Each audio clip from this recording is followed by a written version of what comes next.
क्या था वह नारायण अस्त्र जो द्रोणाचार्य ने बेटे अश्वत्थामा को दिया? क्यों सिर्फ भीम को लगी इसकी मार? भीम इकलौते शख्स थे जिन्होंने श्री कृष्ण की बात नहीं मानी और उन पर नारायण अस्त्र का प्रभाव पड़ा। हालांकि कृष्ण के चचेरे भाई ने उन्हें बचा लिया था।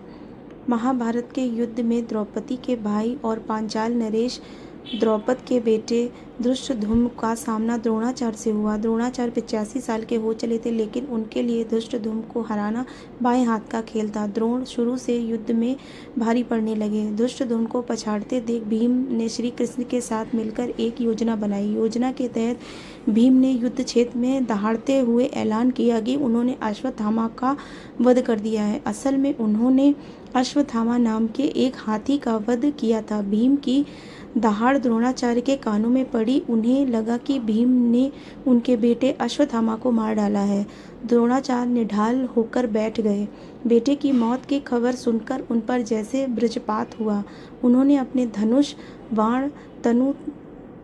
बाण और कवच उतार दिए। द्रोणाचार्य के निहुत्थाल होने के बावजूद धृष्टद्युम्न गुस्से में उनकी तरफ झपटे और तलवार ने द्रोण की गर्दन अलग कर दी। जब गुस्से में आग बबूला हो गए, क्रोध और प्रतिशोध से भरे द्रौपद पुत्र ने द्रोण का सर कौरव सेना की ओर उछाल दिया और चिल्लाते हुए कहा, पांचाल नरेश की ओर से उपहार। अश्वत्थामा को अपने पिता का सर कटा हुआ शव मिला। गुस्से में लाल अश्वत्थामा ने दुर्योधन से पूछा, मेरे पिता को किसने मारा? दुर्योधन दुख से पीला पड़ गया था और क्रोध के कारण कुछ नहीं बोल सका।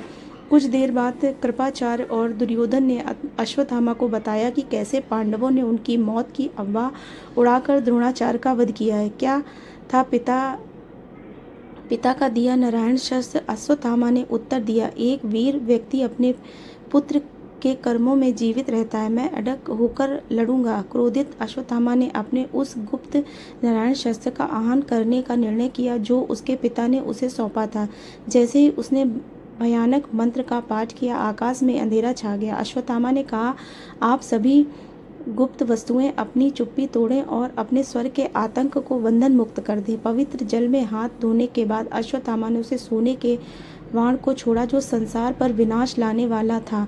पांडव शिविर में भगवान कृष्ण ने देखा कि आकाश में अंधेरा छा रहा है और सुनहरे बाणों की वर्षा होने लगी।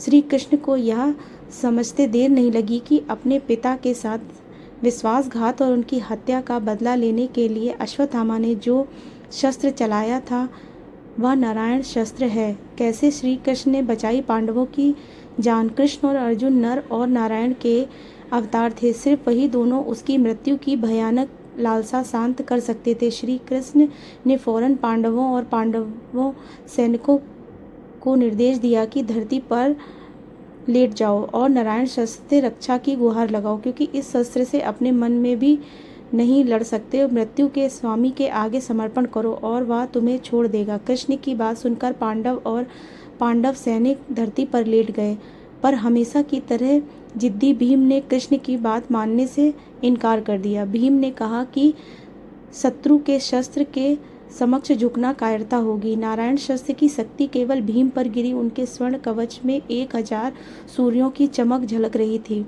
घबराहट में कृष्ण के चचेरे भाई सात्विक ने भीम को एक लंबे लकड़ी के खंभे से नीचे गिरा दिया और तब तक दबाए रखा जब तक कि नारायण शस्त्र की शक्ति थम नहीं गई। श्री कृष्ण मुस्कुराते हुए नारायण शस्त्र के छिटकने की प्रतीक्षा करने लगे। इस बीच पांडव अपनी रक्षा की गुहार लगाते रहे। थोड़ी देर बाद नारायण शस्त्र के जलते हुए बाण स्वयं समाप्त हो गए। कुरुक्षेत्र के ऊपर विचित्र सी शांति छा गई और एक बार फिर अंधेरे आकाश में तारे दिखाई देने लगे। दिन और रात्रि के मध्य नारायण शस्त्र का आतंक अश्वत्थामा के पास लौट आया।